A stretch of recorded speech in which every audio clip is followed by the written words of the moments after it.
कि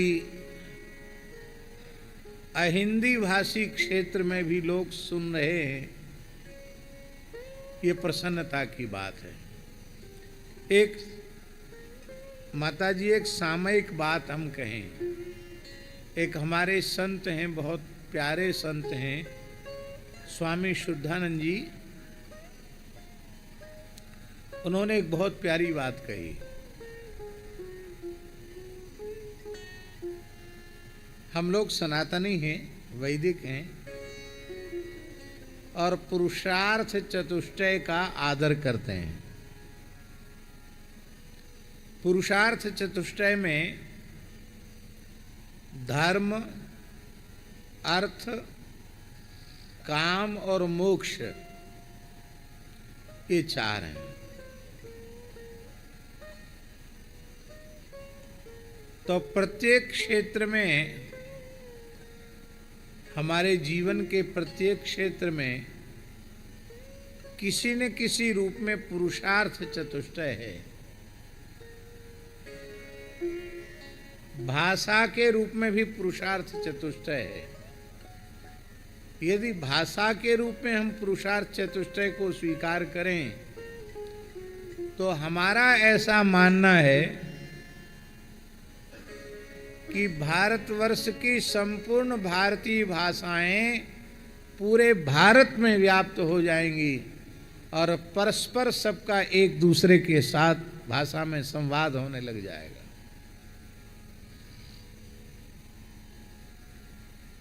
ये बात हम बहुत आवश्यक है, इसलिए थोड़ी सी कह देते हैं। जहां हमारा जन्म हुआ, जो हमारी मातृभाषा है, चाहे हिंदी हो, तमिल हो, तेलुगु हो, कन्नड़ हो, मलयालम हो, उड़िया हो, बंगला हो, मराठी हो, गुजराती हो, जो भी देश की भाषा हो, जिस प्रांत में, जिस भाषा में, जिन संस्कारों में हमारा जन्म हुआ, उस भाषा का आदर करना हमारा धर्म है। वो हमारा, कोई बात नहीं, आप रहे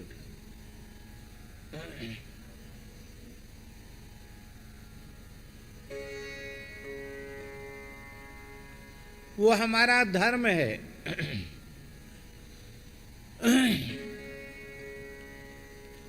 तमिल में कितना अद्भुत साहित्य वैदिक सनातन धर्म का भरा पड़ा है। हम आपको सत्य कहते हैं, इस अगाध ज्ञान के भंडार को देखकर हमारे मन में भी इच्छा होती कि हम तमिल पढ़े होते तो यहाँ के साहित्य को हम पढ़ते। इतना अगाध साहित्य, और केवल तमिल में ही नहीं, भारतवर्ष के प्रत्येक प्रांत की भाषा में इसी प्रकार का दार्शनिक वैदिक भक्ति साहित्य भरा पड़ा है। अमुक अमुक समय में प्रकट होकर के महापुरुषों ने वहाँ की भाषा को ही माध्यम बना करके वैदिक सनातन सिद्धांतों को जन जन में लोगों में समझा दिया, जन जन में लोगों में प्रतिष्ठित किया। तो जहाँ हमारा जन्म हुआ, जिस प्रांत में हमारा जन्म हुआ, जिस भाषा में हमारा जन्म हुआ, उस भाषा का आदर करना, उस भाषा में अपना संवाद और व्यवहार करना, ये हमारा धर्म है। स्वभाषा में अपना व्यवहार संपादित करना, ये हमारा धर्म है।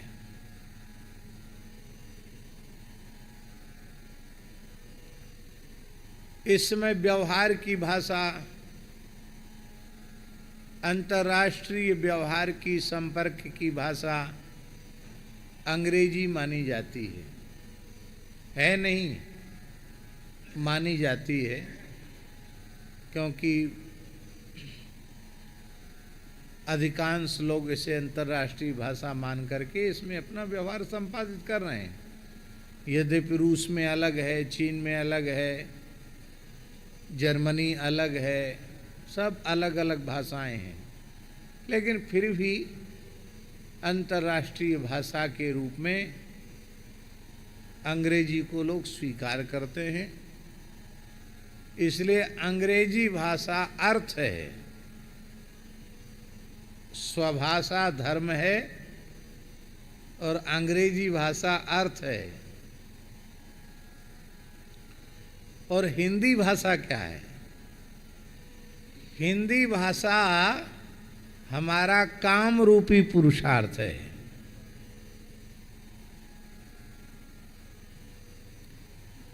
ये बात हिंदी भाषी होने के कारण हम नहीं बोल रहे हैं, ये हम इसलिए बोल रहे हैं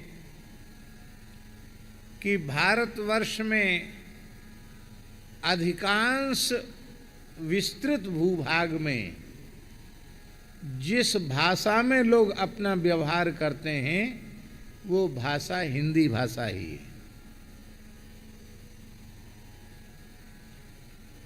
गुजराती भाषा भी हिंदी भाषा के जैसी ही है, कहने में गुजराती है, और आप हिंदी बोलने सुनने समझने वाला व्यक्ति गुजराती बिना सीखे पढ़े समझ सकता है।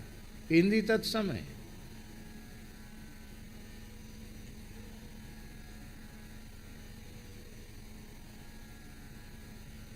पंजाबी व्यक्ति हिंदी समझता है, उसको अलग से हिंदी पढ़नी नहीं पड़ती है।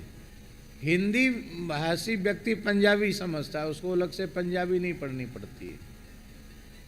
और राजस्थान, मध्य प्रदेश, उत्तर प्रदेश, गुजरात, महाराष्ट्र, यहाँ तक सब हिंदी भाषी हैं।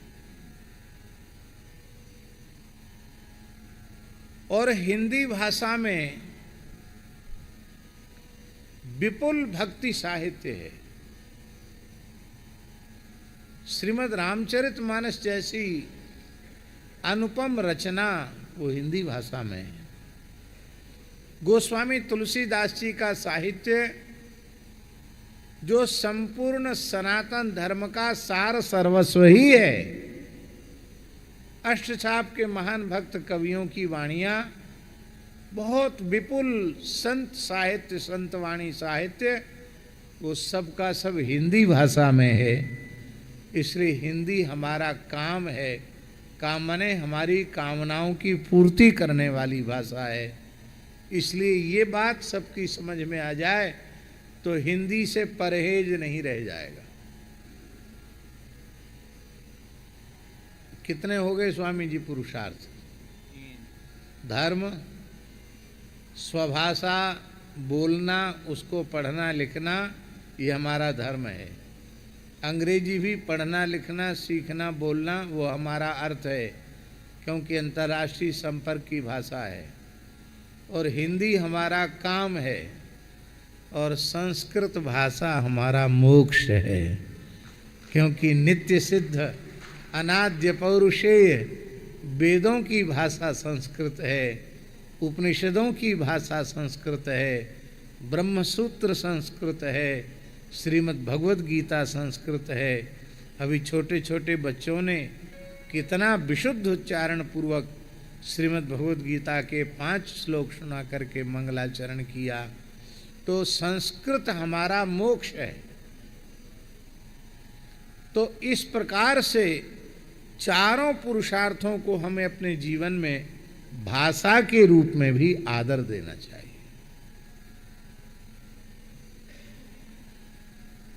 तो बड़ी प्रसन्नता की बात है कि आज आरंभ में ही पूज्य स्वामी श्री गोपालानंद जी महाराज, उनका मंगलमय दर्शन हुआ।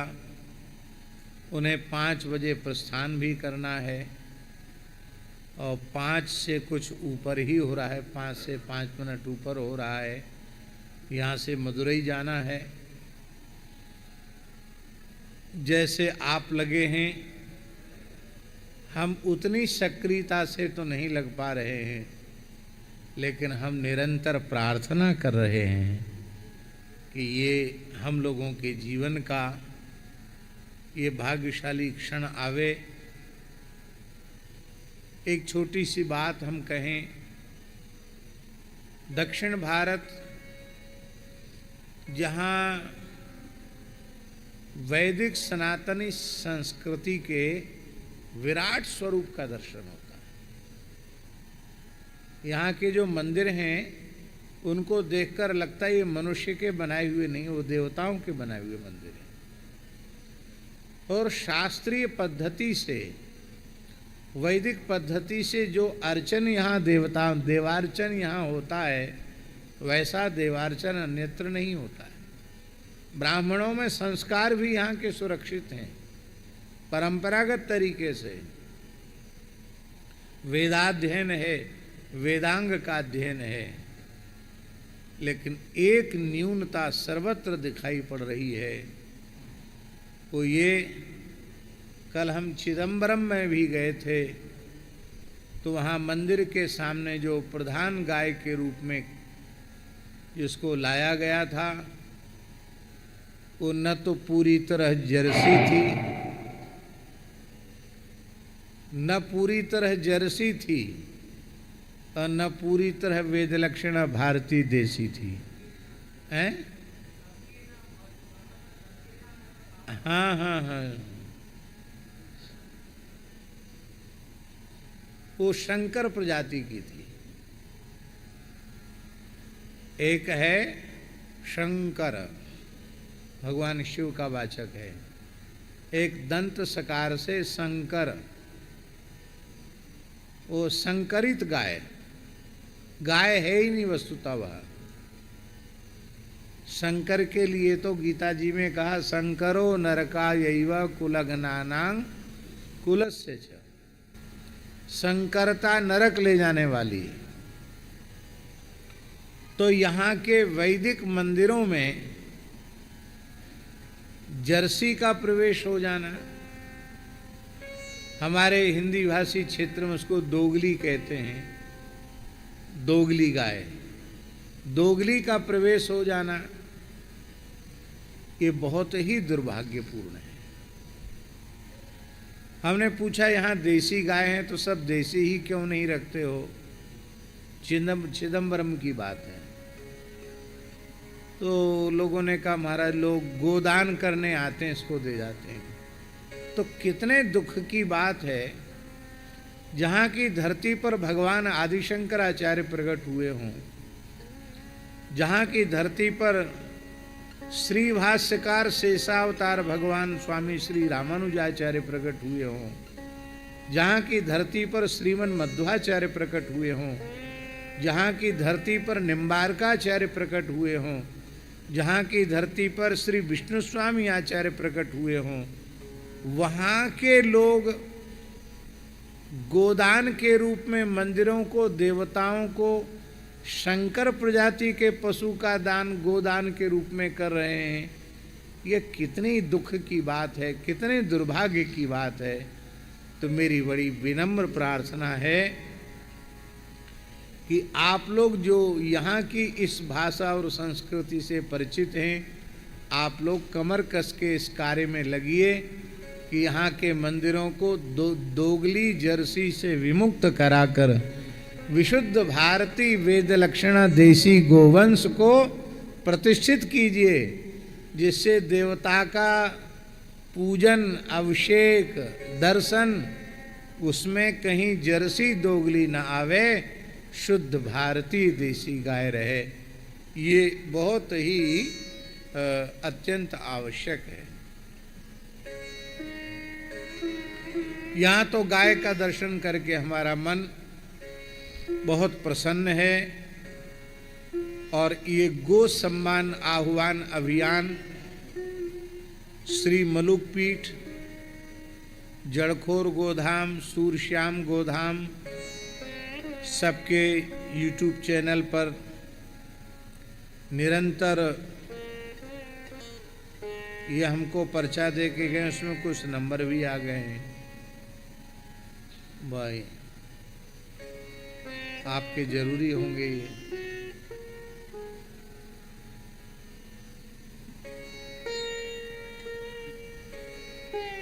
तो ये अंग्रेजी में भी है और हिंदी में भी है। तो यहाँ पत्रक बांट दिए गए हैं। अपने तो सब वेबसाइटों पर ये चल ही रहे हैं, कथाओं में भी हम बोलते रहते हैं। आप लोग भी जिसके पास ये पत्रक पहुँचे, आप लोग विज्ञान का, सोशल मीडिया का उत्तम उपयोग करते हुए अपने संपर्की लोगों में जिनसे आपकी बातचीत होती है उनमें इस संदेश को प्रचारित प्रसारित कीजिए। और आप जहाँ भी रहें, हम भी 27 अप्रैल को जहाँ भी होंगे वहाँ के निकटवर्ती क्षेत्र में पहुँच करके और इस अभियान में सम्मिलित होंगे। तो आप सब लोगों को जो जहाँ है वहीं से रह करके इसके प्रत्येक कार्य में हृदय से जुड़ना है, ऐसी हमारी विनम्र प्रार्थना है। आज प्रथम दिवस है, आरंभ में भी थोड़ा विलंब ही हुआ और यहाँ दूसरा कोई काम है नहीं कथा के अलावा। अब कथा का हम लोग आरंभ करेंगे। आज एक गोभक्त संत की उपस्थिति कथा के आरंभ में हुई। इससे हमारा मन बहुत प्रसन्न है, बहुत आह्लादित है और ऐसी बीच बीच में आप दर्शन देते रहें। जय गो माता जय गोपाल, भक्त वत्सल प्रभु दीन दयाल। जय गो माता जय गोपाल, भक्त वत्सल प्रभु दीन दयाल। जय गो माता जय गोपाल, जय गो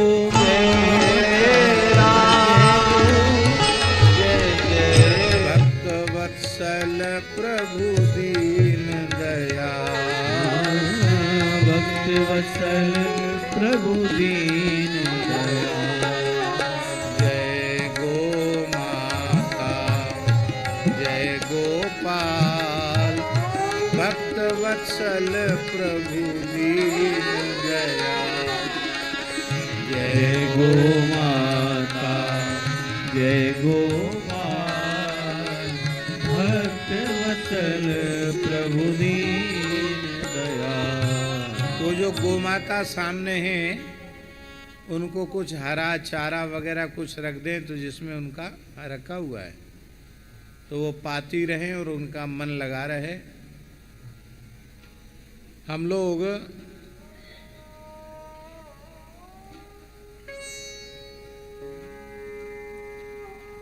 श्री रंगनाथ धाम में बैठे तो थोड़ी श्री रंगनाथ धाम की चर्चा करना वो अत्यंत आवश्यक है, समीचीन है, करना ही चाहिए। तो आज थोड़ी श्री रंगनाथ भगवान कैसे प्रकट हुए, कैसे श्री रंगम क्षेत्र को उन्होंने धन्य किया और श्री रंगम की कैसी अद्भुत अनुपम महिमा है, इसका सांकेतिक संक्षिप्त स्मरण हम करेंगे।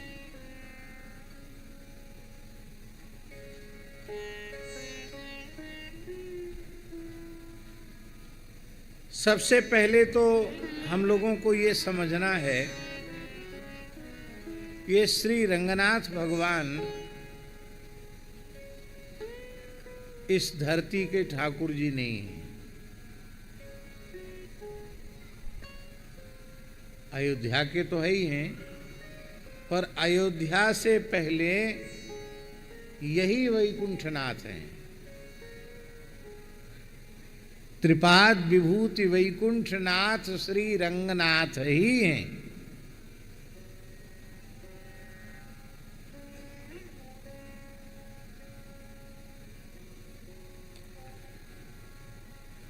और यही त्रिपाद विभूतिस्थ वैकुंठनाथ श्री रंगनाथ भगवान ब्रह्मा जी को प्राप्त हुए और यही श्री रंगनाथ भगवान अयोध्या में विराजित हुए और रंगनाथ भगवान वैकुंठ के ठाकुर हैं, इसलिए साक्षात वैकुंठ ही अयोध्या के रूप में अवतरित हुआ। और श्री रघुनाथ जी ने कृपा करके श्री रंगनाथ भगवान को विभीषण जी को दिया और विभीषण जी के द्वारा यहाँ कावेरी तट पर विराजमान किया गया। इसलिए श्री रंगनाथ क्षेत्र, इसको पुराणों में अष्टभू वैकुंठों में प्रधान वैकुंठ माना गया है। कितने भू वैकुंठ हैं इस धरती पर? कितने भू वैकुंठ हैं? अष्ट वैकुंठ हैं। उन अष्ट वैकुंठों में प्रधान वैकुंठ श्री रंगनाथ धाम है। महाराज जी, श्री रंगम के महात्म्य में लिखा है कि कोई भी हिंदू मुसलमान का भेद नहीं है, किसी जाति वर्ण संप्रदाय का भेद नहीं है। कोई भी जीव श्री रंगम क्षेत्र में प्रवेश करता है तो प्रवेश करते ही चतुर्भुज हो जाता है।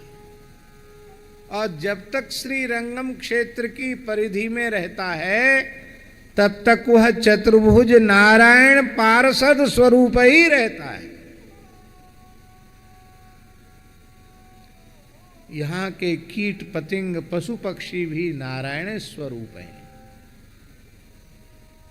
108 दिव्य देश इस ब्रह्मांड में हैं, उनमें 107 दिव्य देश तो इस भुवन कोश ब्रह्मांड में हैं और 108वां दिव्य देश साक्षात त्रिपाद विभूति महावैकुंठ है, जहाँ श्री रंगनाथ जी विराजते हैं। और महावैकुंठ के त्रिपाद विभूति महावैकुंठ के श्री रंगनाथ इस भूलोक में यहाँ तमिलनाडु के क्षेत्र में द्रविड़ देश में विराजमान है। इसलिए ऐसा महात्म्य है महाराज जी कि जीव जब श्री रंगम क्षेत्र में आता है तो यहाँ प्रवेश करते ही, रंगनाथ भगवान का दर्शन करते ही 108 दिव्य देशों के दर्शन का पुण्य तत्काल प्राप्त हो जाता है। धोखे से भी आकर जो एक बार श्री रंगनाथ भगवान का दर्शन कर लेता है, उसे फिर किसी दूसरी माता के गर्भ में नहीं जाना पड़ता, किसी का स्तनपान नहीं करना पड़ता, वो मुक्त हो जाता है, इसमें संदेह नहीं है। पर एक बात फिर भी हम कहेंगे, शास्त्रों में तो इस सब महिमा की बातें लिखी हैं, पर सबकी श्रद्धा नहीं होती, सबको विश्वास नहीं होता। और इसी श्रद्धा विश्वास की न्यूनता के कारण जो तीर्थ दर्शन का लाभ मिलना चाहिए वो मिलता नहीं।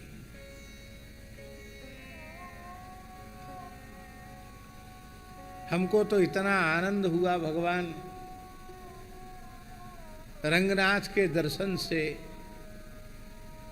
कि हम उसका वर्णन नहीं कर सकते।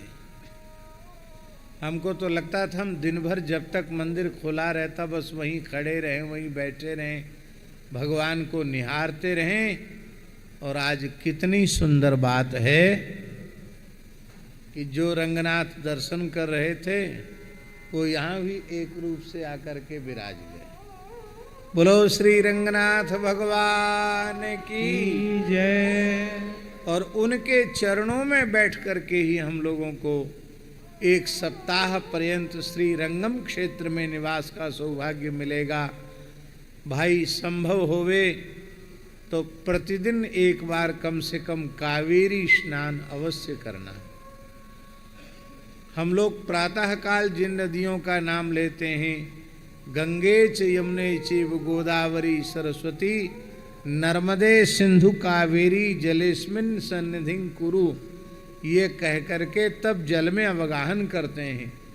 वो कावेरी दक्षिण गंगा है, भागीरथी उत्तर गंगा है और कावेरी दक्षिण गंगा है। कावेरी के संबंध में भागवत के 11वें स्कंध में लिखा है, जो कावेरी में स्नान करते हैं उनके पाप तो नष्ट होते ही हैं, उन्हें भगवान के प्रति भक्ति का उदय हो जाता है। महाराज जी लिखा है, प्रायो भक्ता भविष्यन्ति, जो दक्षिण की नदियों का जल पिएंगे, उनमें स्नान करेंगे, वे सब के सब भगवान श्री हरि हर के भक्त हो जाएंगे। अपनी कट्टरता अपने स्थान पर है, पर वैदिक सनातन धर्म की एक निष्पक्ष बात यह है कि वैदिक सनातन धर्म की जो उपासना पद्धति है वो हरिहरात्मिका है। क्या है? हरिहरात्मिका। आप जहाँ जाओ देखो महाराज जी, अयोध्या, मथुरा, माया, काशी, कांची, हिवंतिका, पुरी, द्वारावती, गया, सप्तहिता, मोक्षदायिका, ये 7 मोक्षदायिका पूरी हैं। अयोध्या में भगवान नागेश्वर विराजमान हैं, वहां के प्रधान शिव जी नागेश्वर हैं। नागेश्वर, क्षीरेश्वर, मंत्रेश्वर और दुर्गेश्वर, और उन्हें कोटेश्वर भी कहते हैं, दुर्गेश्वर भी कहते हैं। ये 4 स्वरूपों में शिवजी अयोध्या जी में विराजमान है। अयोध्या महात्म्य उसकी चर्चा है। वैष्णव क्षेत्र है, पर वहां के क्षेत्रपाल प्रधान रूप में शिवजी ही हैं। हमारे ब्रज में आ जाओ तो मथुरा मंडल में, ब्रजमंडल में भगवान श्री हरिदेव, गोविंद देव, केशव देव, बलदेव आदि स्वरूपों से भगवान विराजमान हैं। तो वहीं भूतनाथ महादेव, गोपीश्वर महादेव, नंदीश्वर महादेव, कामेश्वर महादेव के रूप में 4 स्वरूपों में शिवजी विराजमान। काशी में जहाँ प्रधान भगवान काशी विश्वनाथ हैं, वहाँ काशी के प्रधान देवता श्री विंदु माधव हैं। हरिहर का मिलन वहाँ होता है, और विंदु माधव दर्शन न करे, बहुत ध्यान से सुने हमारी बात, विंदु माधव दर्शन न करे और विश्वनाथ जी का दर्शन करे तो काशी दर्शन माना नहीं जाता है। काशी की यात्रा स्वीकृत ही तब होगी जब विश्वनाथ जी के साथ विंदु माधव जी का दर्शन हो। काशी कांची,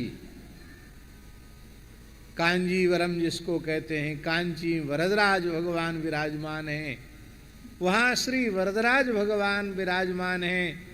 और उधर शिवकांची में श्री एकाम्रनाथ भगवान विराजमान हैं, एकाम्रेश्वर भगवान विराजमान है। पराम्बा भगवती जगदम्बा सर्वत्र विराजमान है। उज्जैन में भगवान महाकाल विराजमान हैं, तो वहाँ के प्रधान देवता के रूप में श्री गोपाल जी विराजमान हैं।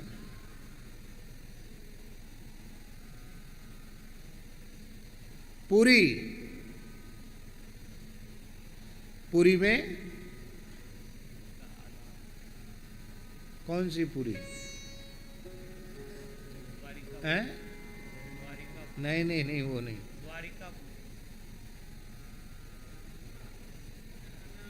पुरी, द्वारावती, गया, सप्तहिता, मोक्षदायिका। अयोध्या, मथुरा, माया, काशी, कांची, माया, मायापुरी, हरिद्वार, वहाँ के प्रधान दक्षेश्वर महादेव, और वहाँ ऋषिकेश भगवान प्रधान हैं, दक्षेश्वर महादेव वहाँ। अयोध्या, मथुरा, माया, काशी, कांची, यवंतिका, पुरी, द्वारिकापुरी, जहां नागेश्वर भगवान विराजमान है। ये सप्तयिता मोक्षदायिका, ये अष्टभुव वैकुंठों में श्री रंगनाथ भगवान हैं, यहाँ जललिंग भगवान जम्बुकेश्वर विराजमान है। अब देखिए, शैव तीर्थों में भगवान नारायण, नारायण के तीर्थों में भगवान शिव।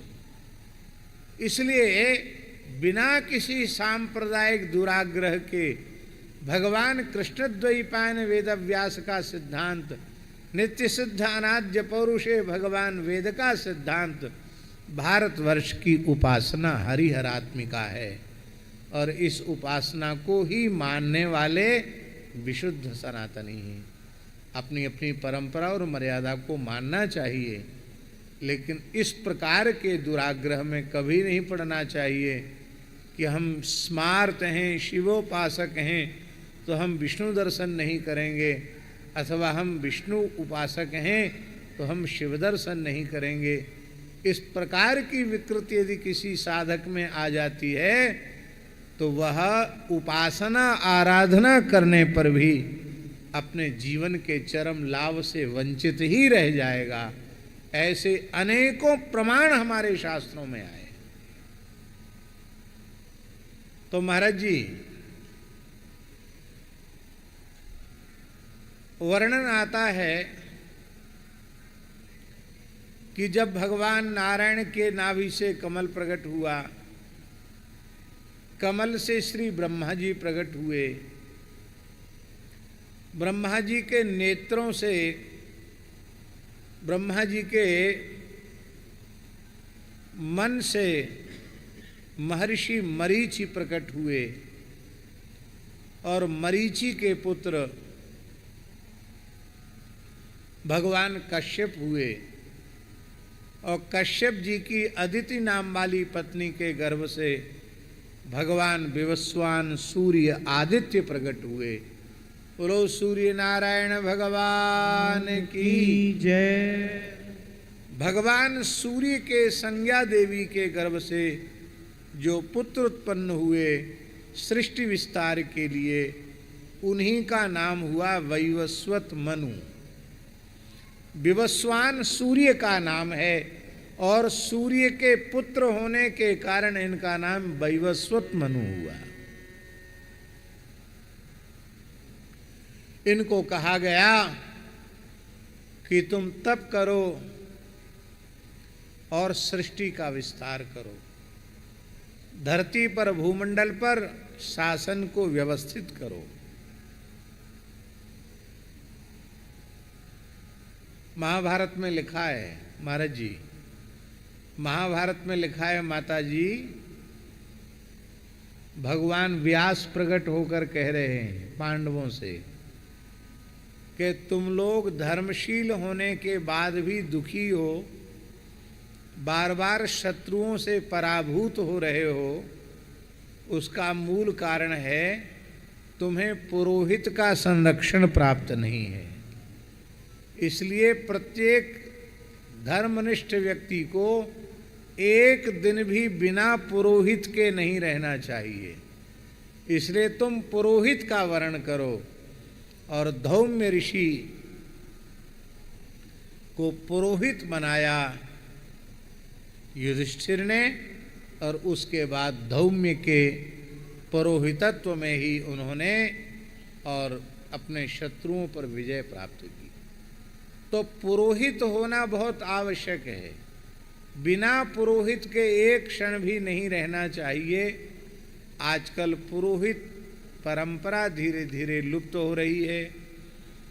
अपने कुल परंपरा के अनुसार किसी विद्वान पवित्र सदाचारी ब्राह्मण को पुरोहित बनाना चाहिए, और पुरोहित का धर्म है कि वह अपने यजमान के हित का निरंतर चिंतन करे, उसके जीवन में पुरुषार्थ चतुष्टय की सिद्धि कैसे होवे इसका चिंतन करना, इसकी व्यवस्था संपादित करना, ये पुरोहित का धर्म है।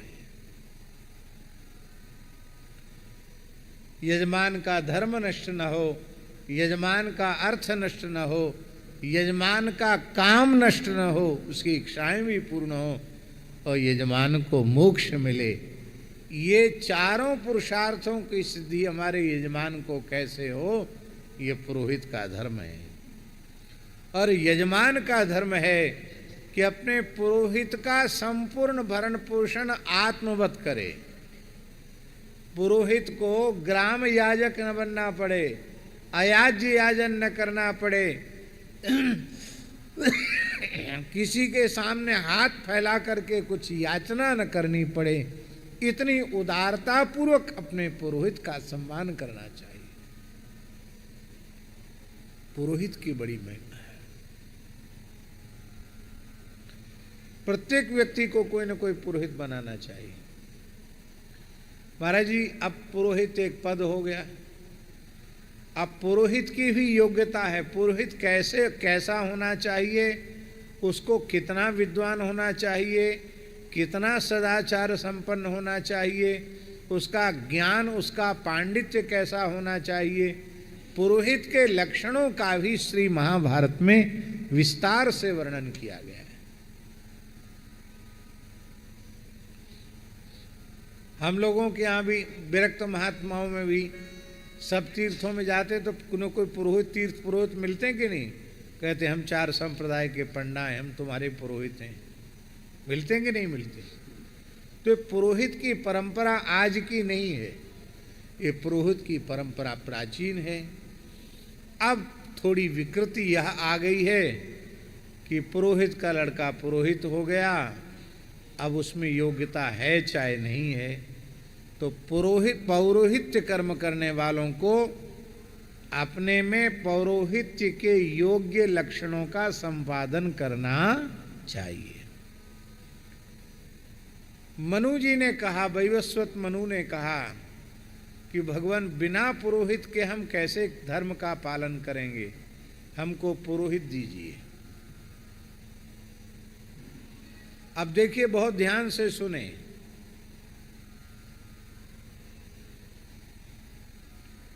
न तो कोई क्षेत्र विशेष है कि यहाँ का तुमको राजा बनना है, न प्रजा है, न किला है, न खजाना है, न सेना है, न मंत्री है, कुछ नहीं है। फिर भी मनु जी कहते सब कुछ ब्रह्मा जी आपकी कृपा से हम कर लेंगे, लेकिन हमको पुरोहित दीजिए। तब श्री ब्रह्मा जी ने अपने पुत्रों की ओर देखा तो जैसे ही वशिष्ठ जी पर दृष्टि पड़ी, वशिष्ठ कोई सामान्य महापुरुष नहीं है, प्राणात वशिष्ठ संयज्ञ, ब्रह्मा जी के प्राण से वशिष्ठ का जन्म हुआ है और शरीर में मुख्य प्राण होते हैं, इसलिए वशिष्ठ जी द्वितीय ब्रह्मा जी के समान प्रभावशाली हैं। वशिष्ठ जी महाराज सो गुसाई जही विधिगत छेकी, सके कुठार टेक जो टेकी, तुम त्रिकालदर्शी मुनिनाथा, विश्व बदर जिम तुमरे हाथा। ऐसे वशिष्ठ जी को कहा गया कि तुम पुरोहित हो जाओ। वशिष्ठ जी के को जैसे ही ब्रह्मा जी ने आज्ञा दी कि यहाँ से सूर्यवंश आरंभ होगा और तुम सूर्यवंश के पुरोहित पद को स्वीकार करो। ये तुम्हारा प्रथम शिष्य यजमान वैवस्वत मनु है, इसके बाद तुम ही पुरोहित रहोगे सूर्यवंश के। यह सुनकर के वशिष्ठ जी का मुख कुम्हला गया, मलिन हो गया, वे दुखी हो गए। विनम्र पुत्र होने के कारण ये तो नहीं कह सके कि पिताजी ये बात नहीं मानेंगे, लेकिन दुखी हो गए। उनके चेहरे की म्लानता को देख करके, उनकी मुख की मलिनता, आप हमारी भाषा समझ रहे हैं, मुख की मलिनता को देख करके उन्होंने एकांत में बुलाकर पूछा, वत्स वशिष्ठ, मेरी आज्ञा पालन में तुम प्रसन्न क्यों नहीं हो? तुम्हारे हृदय में कोई संकोच हो तो उसको व्यक्त करो। तो वशिष्ठ जी ने अश्रुपूरित नेत्रों से हाथ जोड़ करके कहा, भगवन, देह धारण का फल है मोक्ष की सिद्धि, भगवत तत्व का अपरोक्षानुभव, भगवान का साक्षात्कार, यही देह धारण करने का फल है। कहीं इस पुरोहिताई के चक्कर में फंस करके हम अपने चरम लक्ष्य से वंचित न हो जाएं, क्योंकि विगर्हितम धर्मशीलैः ब्रह्मवर्च उपव्ययम, धर्मशील पुरुष इसकी निंदा करते हैं और ये ब्रह्म तेज का नाशक है, पौरोहित्य कर्म अति मंदा। इसलिए हमको लग रहा है कहीं हम भगवत प्राप्ति से वंचित न हो जाएं।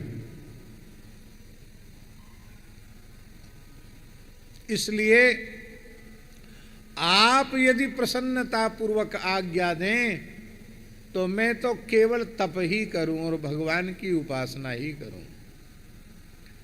तब श्री ब्रह्मा जी ने वशिष्ठ जी से कहा, वत्स वशिष्ठ, तपस्या करने वालों को, योग ध्यान समाधि लगाने वालों को थोड़ी देर के लिए भगवान का दर्शन होगा और भगवान वरदान देकर अंतर्धान हो जाएंगे, लेकिन तुम मेरी आज्ञा का श्रद्धा पूर्वक पालन करोगे तो तुम्हारे यजमान पुत्र के रूप में परब्रह्म परमात्मा भगवान अवतार लेंगे और उन अजन्मा के जात कर्म संस्कार कराने का सौभाग्य तुम्हें प्राप्त होगा। जो अनाम हैं उनका नामकरण संस्कार तुम्हारे द्वारा होगा। कहाँ तक कहें, अन्नप्राशन, चूड़ाकरण, उपनयन, कर्णवेद आदि जितने संस्कार हैं वे सबके सब संस्कार तुम्हारे हाथ से होंगे। और उस क्षण की तुम कल्पना कर सकते हो जब परब्रह्म परमात्मा शिशु रूप में तुम्हारी गोद में बैठे होंगे और तुम पाटी पूजन करा करके आई उन ऋलृक ये चौक से लेकर के कलम से लेकर लिखवाओगे। तुम्हारी गोद में भगवान खेलेंगे। और इतना ही नहीं, जब वे रावण वध करके आवेंगे तो प्रथम तिलक वशिष्ठ मुनि कीना, सबसे पहले उनके ललाट पर तिलक करने का सौभाग्य तुम्हें प्राप्त होगा। और एक दिन 2 दिन का दर्शन नहीं, 11,000 वर्षों तक राम जी के सन्मुख उनसे भी ऊंचे आसन पर विराजमान होकर तुम्हें निरंतर श्री रामचंद्र के मुखचंद्र के दर्शन का सौभाग्य प्राप्त होगा।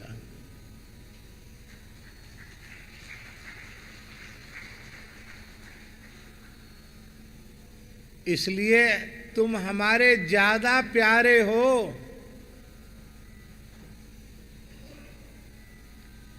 तुम हमारे ज्यादा प्यारे हो, इसलिए तुमको पुरोहित बनाया जा रहा है। और महाराज जी ऐसा ही हुआ। जब यह बात वशिष्ठ जी ने सुनी तो बहुत प्रसन्न हो गए। बोले, पिताजी आपने पहले क्यों नहीं बताया है? हमारे तो इसी बात का संकोच था। अब प्रसन्न हो करके उन्होंने पौरोहित्य पद को स्वीकार किया और वैवस्वत मनु को लेकर के ब्रह्मलोक से श्री वशिष्ठ जी महाराज इस धरती पर आए। तो किस क्षेत्र का चयन किया जाए? बोले, हमें नगरी बसाना है तो हम नगरी कहाँ बसावें? तो पहले तो आप ये बताइए गुरुजी, इस सृष्टि में सबसे सुंदर नगर कौन सा है? सबसे सुंदर नगर कौन सा है? वशिष्ठ जी बोले, वो तो ब्रह्मांड में नहीं है, वो तो ब्रह्मांड की सीमा के बाहर है। ब्रह्मांड की सीमा में अंतिम है सत्यलोक, ब्रह्मलोक। ब्रह्मलोक के बाद जहां प्रकृति मंडल की सीमा समाप्त हो जाती है, विरजा नदी के उस पार त्रिपाद विभूति महावैकुंठ है। उस महावैकुंठ के नगर का नाम है श्री अयोध्या। अभी वो श्लोक हम बोलेंगे जिसमें ये लिखा है, महावैकुंठ का जो प्रधान नगर है उसका नाम अयोध्या है। अयोध्या इस धरती का नगर नहीं है, वैकुंठ का नगर ही अयोध्या है।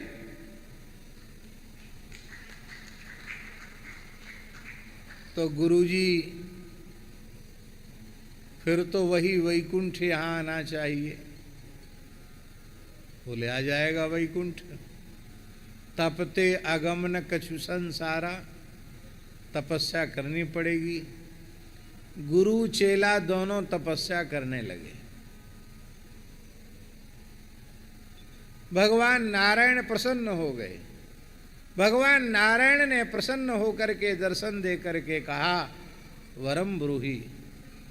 तब वशिष्ठ जी ने, मनु जी ने कहा, भगवान आप अपने अयोध्या धाम को, जो धामाधिपति है, त्रिपाद विभूति महावैकुंठ का जो महामणि मंडप अयोध्या है, उस अयोध्या को आप धरती पर प्रकट कीजिए। बोले वो तो धरती पर रह नहीं सकता, उसके लिए हमें सुदर्शन चक्र को भेजना पड़ेगा। तब भगवान ने सुदर्शन चक्र को आज्ञा दिया और या चक्रो परिराजते, अयोध्या सुदर्शन चक्र के ऊपर विराजमान है, ये शेष जी के मस्तक पर विराजमान नहीं है। इसलिए अयोध्या में कोई भी प्राणी प्रवेश करता है, प्रवेश करते ही वो चक्रांकित हो जाता है, शंख चक्रांकित हो जाता है, भगवत पार्षद हो जाता है। ऐसी अयोध्या की महिमा है। और यद्यपि वह अयोध्या वैकुंठ की नगरी है, लेकिन वही अयोध्या वैकुंठ से जब धरती पर आ गई तो उसकी महिमा वैकुंठ से ज्यादा हो गई। आप कहेंगे वैकुंठ से ज्यादा कैसे हो गई? प्रश्न है महाराज जी की नहीं। जब वैकुंठ का ही प्रधान नगर अयोध्या है तो वैकुंठ से ज्यादा कैसे हो गई? अरे भाई, हम लोगों को बिना मरे स्वर्ग भी नहीं दिखेगा। ब्रह्मलोक की बात तो बहुत दूर की बात है। ब्रह्मा जी शिव जी को भी त्रिपाद विभूति महावैकुंठ का दर्शन ध्यान में होता है, समाधि में होता है। वहां वे अपने दिव्य देह से नहीं जाते हैं। तो जो ब्रह्मादि देवताओं को दुर्लभ धाम है, पुरी है, वो पुरी आज सबके लिए सुलभ हो रही। पूरे विश्व के कोने कोने से लोग रामलला का दर्शन करने आ रहे हैं। तो जिसमें सौलभ्य है, जिसमें सुलभता है, वही सबसे श्रेष्ठ है। इसलिए राम जी ने कहा, अयोध्या जो वैकुंठ के मध्य में विराजमान अयोध्या है वो दुर्लभ है, पर जो धरती पर विराजमान अयोध्या है वो सुलभ है। इसलिए अयोध्या सबसे श्रेष्ठ है। और इस पुराण के भाव को गोस्वामी तुलसीदास जी ने रामचरितमानस में भी कहा, राम जी के शब्दों में, यद्यपि सब वैकुंठ बखाना, यद्यपि सब वैकुंठ बखाना, वेद पुराण विदित जग जाना, वेद पुराण विदित जग जाना, अवधपुरी सम प्रिय नहीं सो, अवधपुरी सम प्रिय नहीं सो, यह प्रसंग जाने को यह प्रसंग जाने को ये प्रसंग सुना दिया हमने, इसलिए राम जी बोले यह प्रसंग कैसे वैकुंठ मणिमंडप अयोध्या धरती पर आई, ये प्रसंग सबको पता नहीं है। यह प्रसंग जाने को यह प्रसंग जाने को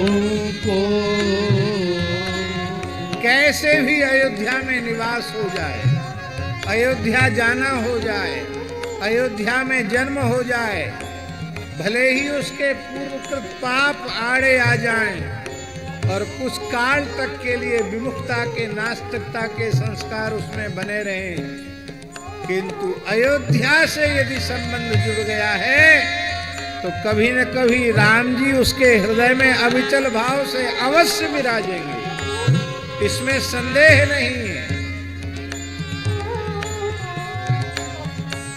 अवध प्रभाव जान तब प्राणी, अवध प्रभाव जान तब प्राणी, जब उर्वसहि राम धनु पानी, जब उर्वसहि राम रजधा